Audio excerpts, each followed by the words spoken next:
Welcome back. एक बार फिर खुशामदीद कहते हैं ख़वातीन व हज़रात आपको सुबह की सोच में। और अब हम जो बातचीत करेंगे थोड़ी मज़ीद पाकिस्तान की सियासत की।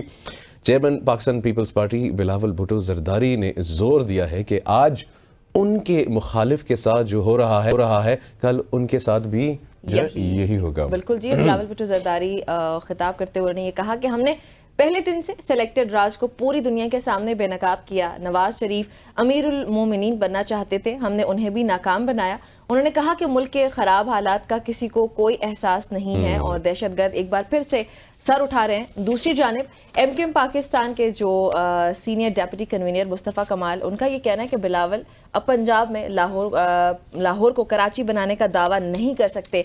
अब इस पर मजीद बात करने के लिए इस वक्त हमारे साथ मौजूद है रहनुमा पाकिस्तान पीपल्स पार्टी NA 158 से उम्मीदवार भी हैं काशिफ भाबा साहब। काशिफ साहब अस्सलाम वालेकुम। जी वालेकुम सलाम। काशिफ साहब, सबसे पहले तो आप बताएंगे what is this Bhaba? Bhaba is originally a sub caste of Rajput और हाँ जी, बेसिकली तो वी आर यहाँ पे जो इस बिहारी में we are quite renowned surname. अच्छा। क्योंकि मुमताज भाबा साहब मरहूम मेरे चचा थे, वो नेशनल असेंबली के मेंबर रहे। फिर और भी हमारे खानदान से नेशनल असेंबली के मेंबर रहे और काफी यहाँ पे पॉलिटिकली जो भी हमसे हो सका है एज ए फैमिली वो हम यहाँ पे कंट्रीब्यूट करते रहे।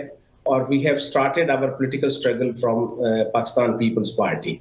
और माई सेल्फ भी I was ticket holder in 2002 elections also. फिर उसके बाद इस दफा पार्टी ने फिर मेरे पे एक बहुत बड़ा एतमाद किया है और उसके लिए मैं इंतहाई शुक्रगुजार हूँ अपने चेयरमैन साहब का कि उन्होंने मेहरबानी की और मुझे इस एतमाद के काबिल समझा। अच्छा काशिफ साहब, चलें स्टार्ट करते हैं। अभी बिलावल भुट्टो जरदारी जो कि आपके चेयरमैन है, पाकिस्तान पीपल्स पार्टी के चेयरमैन हैं, जो कि प्राइम मिनिस्टर के उम्मीदवार भी हैं, अब उन्होंने कहा है कि जी हमने पहले दिन से सिलेक्टेड राज को पूरी दुनिया के सामने बेनिकाब किया और वो पहले खान साहब को कहते थे सिलेक्टेड हैं, अब नवाज शरीफ सिलेक्टेड हैं।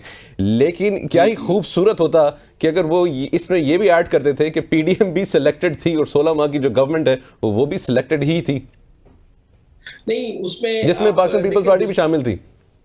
जी, इसमें जरा चीजों के ना जी पॉलिटिक्स में ना डायनेमिक्स अपने अपने होते हैं। तो और सम टाइम आपको ढेर सारी चीजों को मद्देनजर रखना होता है।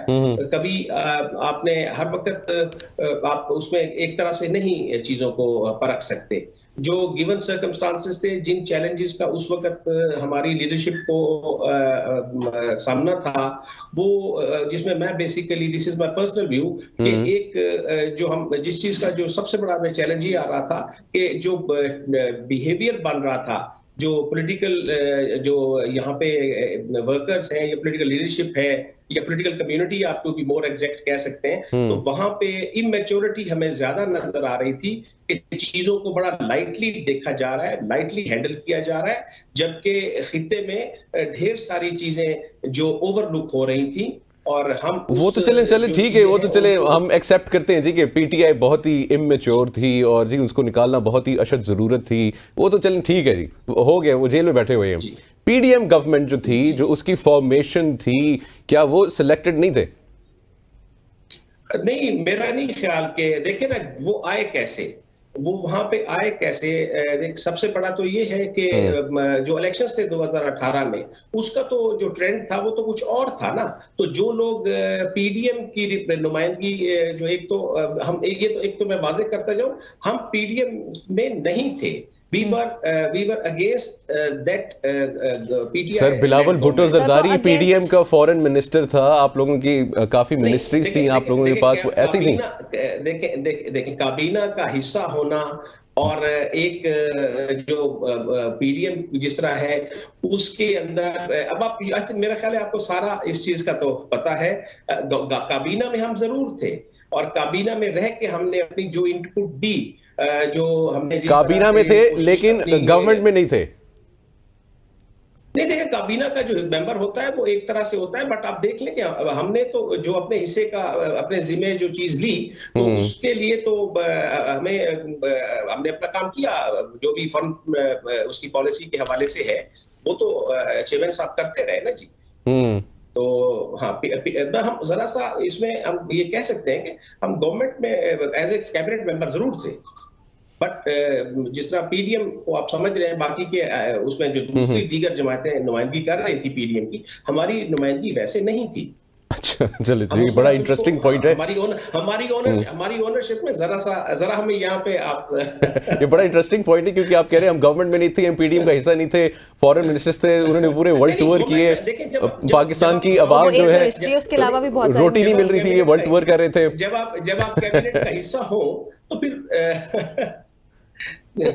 सर पॉइंट यही है कि नून लीग की तो कैबिनेट थी ना, नून लीग हुकूमत में थी, पीडीएम मिलके सबकी मिलके ही हुकूमत बनाई थी सबने। खैर अभी ये भी कह रहे हैं आपके चेयरमैन साहब, ये भी कह रहे हैं, मेरा ख्याल है कि काबीना जो उसमें प्राइम मिनिस्टर साहब होते हैं वो भी काबीना का एक हिस्सा ही होते हैं। जी बिल्कुल सही है सर। अच्छा, अभी सर ये भी बताइएगा कि कह रहे हैं चेयरमैन साहब, ये कह रहे हैं कि नवाज शरीफ साहब अमीरुल मोमिनीन बनना चाहते थे लेकिन हमने उनको नाकाम बनाया। कैसे नाकाम बनाया, जब आप खुद ही उनको सपोर्ट कर रहे थे, जब आप उनके साथ थे, तो ये नाकामी वाली बात कहां से आ गई? चले वो मरला तो तय हो गया ना, अभी तो इलेक्शंस का मरला है ना जी, अब तो इलेक्शंस है ना। सर ये तो सवाल मिस करा रहे हैं आप। चलें ठीक सर, आप सवाल चले सर मिस नहीं करा रहा मैं सर सवाल मिस करके टाइम बचे सर सवाल मिस कर लेते सर, इस शर्त पे मिस करते हैं कि चलें फिर कल को अगर हुकूमत बनती है नून लीग की तो फिर इल्हाक नहीं करेगी पाकिस्तान पीपल्स पार्टी। लेकिन ये तो उस वक्त की सिचुएशन आएगी ना सर, हम तो कोशिश करेंगे, हमारी कोशिश है, दुआ है सर। पूरी कैंपेन आप रन नून लीग के अगेंस्ट कर रहे हैं कि नून लीग जो है वो सिलेक्टेड होगी, नवाज शरीफ साहब इस वक्त लाडलाए हैं। हाँ, मैं उसी पे हूँ कि हमारी तो कोशिश है, स्ट्रगल है, और हम तो यही चाह रहे हैं कि अल्लाह ताला हमें यहाँ से इतना मैंडेट मिले कि हम अकेले अपनी गवर्नमेंट बनाएं और अपने प्रोग्राम को, जो हमारा सर ये तो नहीं हो सकता है ये तो नहीं हो सकता जो 16 माह में। अच्छा, इलेक्शंस की, अच्छा काशिफ साहब आगे बढ़ते हैं। आपने कहा इलेक्शंस की बात करते हैं ना, टाइम बचाते हैं अपना। अब आगे बढ़ने के लिए, इलेक्शन कैंपेन्स करने के लिए, वोट्स लेने के लिए जब आप लोगों के पास जाएंगे तो उन्हें अपनी परफॉर्मेंस दिखाएंगे। अच्छा, मुझे बड़ा इंटरेस्टिंग, मेरे दिल को लगा ये बयान जो है ना बिलावल भुट्टो जरदारी साहब का, कि मुल्क के जो खराब हालात का किसी को कोई एहसास और फिक्र नहीं है। आई एम ग्लैड कि कोई बोला है और बिलावल साहब को ये फिक्र है। शायद वो फिक्र दिखाते ज्यादा ऑन ग्राउंड पे, जब वो फॉरेन मिनिस्टर थे, वो वर्ल्ड टूर कर रहे थे, जिससे पाकिस्तान को कोई फायदा नहीं हुआ फॉरेन पॉलिसी के अंदर। एनीवेज, हम आगे बढ़ते हैं। अभी क्या लेके जाएंगे आवाम के पास, क्या परफॉर्मेंस लेके जाएंगे आवाम के पास वोट मांगने के लिए? आप एनए हल्का जो है 158 पाकिस्तान पीपल्स पार्टी जो है 158 से उम्मीदवार हैं जी, उसमें हल्के के हवाले से तो हमारा यही है कि इस हल्के में पहले भी हमारी जो पार्टी है, जमात है, पिछली जो हमारी हुकूमतें रही हैं उसमें हमने ढेर सारे काम किए हैं। एजुकेशन की फील्ड में भी हुए हैं, बाकी भी और भी काम हुए हैं। पॉवर्टी एलिवेशन में भी हमने बहुत सारे काम यहाँ पे किए हैं। और क्या क्या काम किए, थोड़ा सा ब्रेक डाउन कर दीजिए। एजुकेशन में कितने स्कूल्स हैं, यूनिवर्सिटीज हैं, कॉलेजेस हैं, या कोई एजुकेशनल रिफॉर्म्स लाए हैं?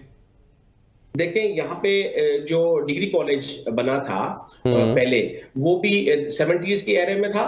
उसके बाद यहाँ पे हम जो रिसेंटली कॉमसेट की यूनिवर्सिटी है, वो भी जो द गवर्नमेंट जो लेड बाय हमारी जो गवर्नमेंट थी तीसरी, जिसमें गिलानी साहब प्राइम मिनिस्टर थे और जरदारी साहब प्रेसिडेंट ऑफ पाकिस्तान थे, उसमें हमने एजुकेशन में बिहाड़ी के लिए ढेर सारा काम किया है। और अभी भी हमारे यही प्लान हैं कि इंशाल्लाह हेल्थ के सेक्टर में कोई बहुत बड़ा लास्ट 5 इयर्स का बताइए सर, लास्ट 5 इयर्स का। आप बहुत पीछे चले गए। नहीं, लास्ट 5 इयर्स तो वैसे ही मुल्क के ही जाया हो गए उसमें तो। अब हम, ये तो अलमिया है, पिछले 4-5 साल तो वैसे ही it's a disaster for a country. वो तो बिल्कुल ही, मतलब हाउ कैन यू से, मतलब वहां पे हम क्या कहें आके। पिछले तो बिल्कुल ना कोई कम्युनिकेशन के हवाले से हमारे यहाँ इधर कोई रोड्स के हवाले से आप आए इधर, हमें तो यूं लगता है कि जैसे हम दोबारा चले गए हैं आज से कोई 80 साल, 70 साल, 60 साल पहले, कि बिल्कुल हर सड़क टूटी पड़ी है और हर तरफ सेवरेज उनको तोड़ फोड़ के गलियों में बंदा पैदल नहीं चल सकता जी। पिछले 5 साल तो विहाड़ी पर्टिकुलरली और पूरा एरिया, पूरा हमारा साउथ पंजाब, ये सारा हम तो यकीन जाने बीन बैडली इग्नोर्ड। कोई डेवलपमेंट में काम नहीं हुआ किसी और भी तरह से। ये तो ये 5 साल तो जाया हो गए जी, बिल्कुल ही जाया हो गए। टू बी वेरी प्रिसाइज 5 साल जाया हो गए। काशिफ साहब, तो आगे कैसे जाएंगे? इलेक्शंस कैसे लड़ेंगे? इलेक्ट कैसे होंगे? अगर आप कह रहे हैं 5 साल जाया हो गए।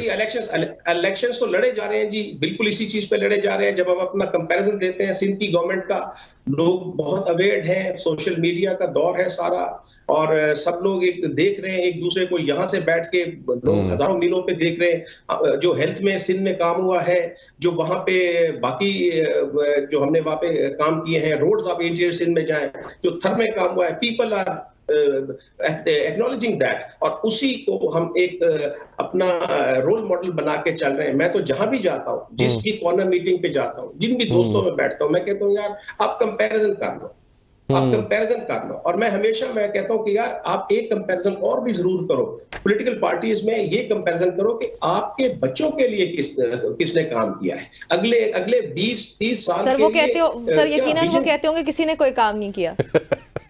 नहीं, हमने किया है। देखे हमने तो किया है। ठीक, हमने तो आप देख रहे हैं कि रोटी कपड़ा और मकान का जो कंसेप्ट था हमारा, हाँ जी, वो छीन ली, हमने वो छीन भी ली, और उससे आगे आवाम को कोई सोच उसकी बढ़ाई भी नहीं। हाँ जी, मैं अर्ज करता हूँ, हमने तो वो कंसेप्ट आज तक भी नहीं छोड़ा। और आप देख लें कि वहां से ही तो वन ऑफ द शॉर्टेस्ट वे है।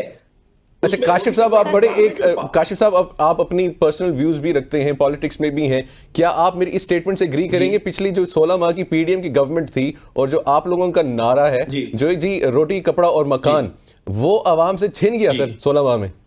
अच्छा, मैं जरा सा डिफाइन कर दूं रोटी कपड़ा और मकान, प्लीज जरा सा प्लीज। हाँ, उसमें ये है कि जो मुझे समझ आती है कि हमारे चेयरमैन साहब शहीद बाबा ने जो उस वक्त बात की थी, वो यही बात की थी कि जब लोग यहाँ से ओवरसीज गए तो मेरे गांव के लोग इमीडिएट जिस टाउन में मैं रहता हूं, वहां से हजारों की तादाद में लोग गए, 1 साल में 2 साल में, इन स्पैन ऑफ टाइम वो लोग गए, और यकीन जाने ओवरवेलमिंग वहां पे उनकी लाइफस्टाइल में चेंजेस आए विद इन 6 मंथ्स। वो उनकी रोटी भी बेहतर हुई, कपड़े पहनावा भी बेहतर हुआ, और मकान भी कच्चे से पक्के हो गए। अब ये है, अब हमने तो कुछ चीजें सजा के तो नहीं दरवाजे पे एज अ पॉलिटिकल वर्कर मैंने जाके देनी थी, या उस वक्त मेरे बुजुर्ग होते थे उन्होंने देनी थी। सर, जो ओवरसीज काशिफ साहब, जो लोग ओवरसीज जाएंगे, ऑफ कोर्स उनकी लाइफस्टाइल चेंज होगी, उनके जो कच्चे मकान है वो पक्के हो जाएंगे। रोटी कपड़ा और मकान, तो ये कॉन्सेप्ट है, तो फिर पाकिस्तान खाली करना चाहते हैं आप लोग, सबको बाहर भेजेंगे फिर? बिल्कुल भी नहीं, कतई नहीं, बिल्कुल नहीं। मैं आपको ये वन ऑफ द मैंने आपको एक उसकी डेफिनेशन दी है कि उसमें एक डेफिनेशन ये है कि हमने उसके अलावा भी आप देख लें कि इंडस्ट्री के लिए, एग्रीकल्चर रिसर्च के लिए, एग्रीकल्चर यूनिवर्सिटीज के लिए, आपका ये जो जितने भी रिसर्च सेंटर्स हैं, कॉटन के रिसर्च हैं, राइस के ऊपर हमारे ये देखें आप, मतलब यही होती है ना पार्टी एलिवेशन, यही रोटी कपड़ा और मकान होता है ना सही। सर सही बात है, सही बात है। आप सिंध की बात करें सर, कराची में जो है वो एमक्यूएम और नून लीग का इल्हाक है, अब इसको मात देने के लिए क्या करेगी पीपल्स पार्टी? वो भी किसी से बात करेंगे हमारा तो अपना एक प्लेटफॉर्म भी है, और हमारी अपनी एक पॉलिटिकल स्ट्रगल है। हमारे वहाँ की लीडरशिप है, वो they are quite aware of the जो भी वहाँ पे लोकली जो चैलेंजेस हैं कराची शहर के हवाले से, वो बहुत अवेयर हैं। और हमारा इतना ट्रस्ट है अपनी वहाँ पे वर्कर्स के ऊपर, हमें पता है कि इंशाल्लाह दे नो कराची के क्या मसाइल है, और दे आर एड्रेसिंग देम, और मेरी नजर में they are addressing very well within the given circumstances. अच्छा काशिफ साहब, वैसे एक बात बताइएगा कि ये हमारे जो पॉलिटिशियंस, एक जनरल क्वेश्चन पूछ रहा हूं मैं, किसी पे तनकीद नहीं कर रहा हूं, कि कोई सियासतदान कहते थे कि हम वजीराबाद को पेरिस बना देंगे, लाहौर को हम जो है ना न्यूयॉर्क बना देंगे, और वैसे हम लाहौर को लाड़काना बनाने जा रहे हैं। चेयरमैन साहब वहां से इलेक्शन लड़ रहे हैं, सर ना बनाए सर, इंशाल्लाह वहां से बहुत अच्छा है लाहौर, हमें वहां से वही सपोर्ट मिलेगी लाहौर से जो हमें लाड़काना से चेयरमैन साहब को वहां से मोहब्बत और प्यार मिलता है। किन बेसिस पर वैसे ही प्यार करेंगे हमारे साथ। सर लाहौर लाड़काना किन बेसिस पर बनेगा? सर इसी बेसिस पे बनेगा कि हम लोगों में के अंदर इतना जाके इतना प्यार देंगे उनको, इतना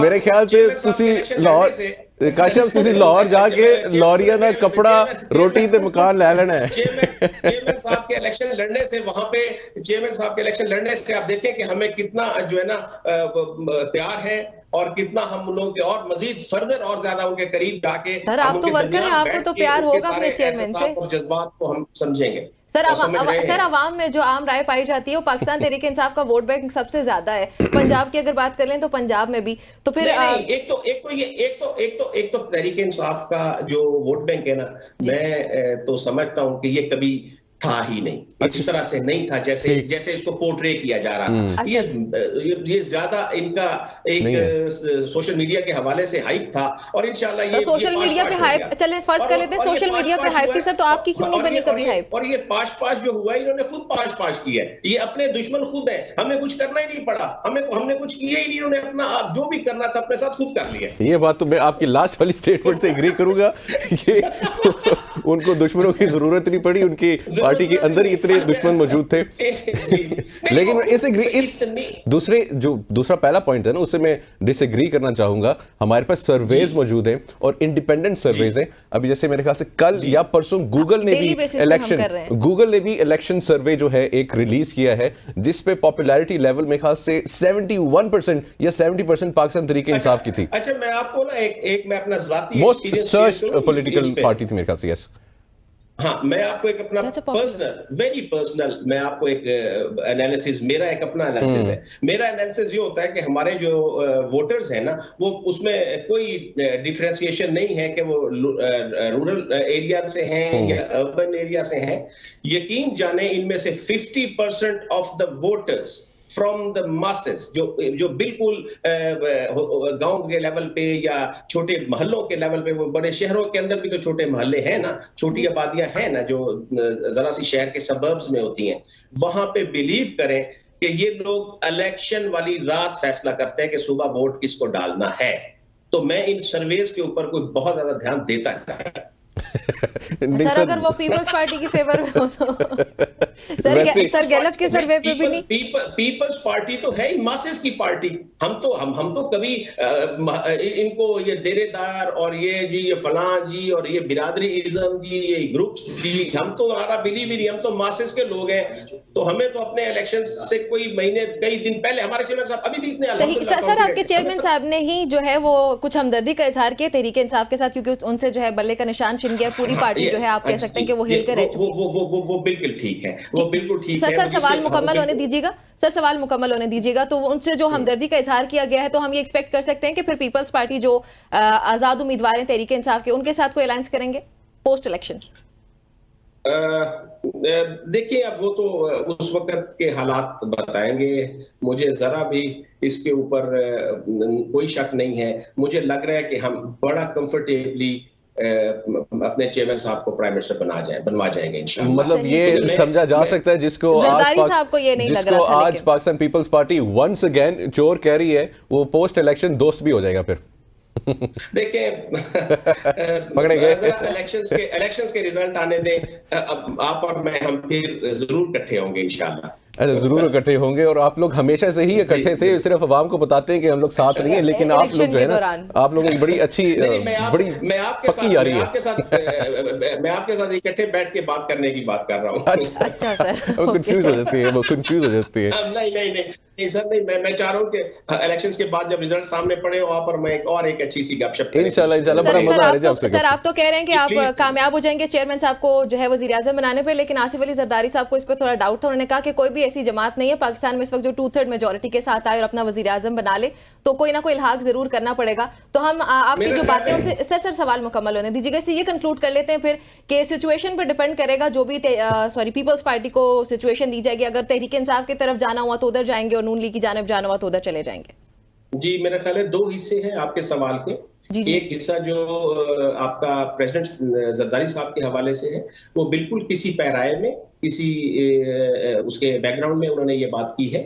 और दूसरा जो है कि जो आपने जो दूसरा पार्ट ऑफ योर क्वेश्चन है, उसमें बिल्कुल ऐसे ही है कि क्योंकि पॉलिटिक्स है और it's a game of possibilities, और इसमें किसी भी चीज को आप आज इस वक्त जहाँ पे हम बैठे हैं, हम बिल्कुल किसी को सर्टेनली कुछ नहीं कह सकते कि कल को आने वाले वक्त में या इलेक्शन के रिजल्ट्स के बाद क्या शक्ल बनती नजर आ रही है उस वक्त। चलें, काशिफ भावा साहब बहुत बहुत शुक्रिया, बड़ा मजा आया आपके साथ गुफ्तगू करने का, और हम बेस्ट ऑफ लक विश करना चाहते हैं जी आपको। और बड़ी इंटरेस्टिंग पार्टी को गुफ्तगू थी। और पाकिस्तान NA 158 से जी इलेक्शन लड़ने, बेस्ट ऑफ लक। और अभी हम प्रोग्राम में एक ब्रेक शामिल करेंगे। ब्रेक के बाद जब हम वापस आएंगे तो हम बहुत ही इंपॉर्टेंट कुछ टॉपिक्स हैं उनको डिस्कस करेंगे।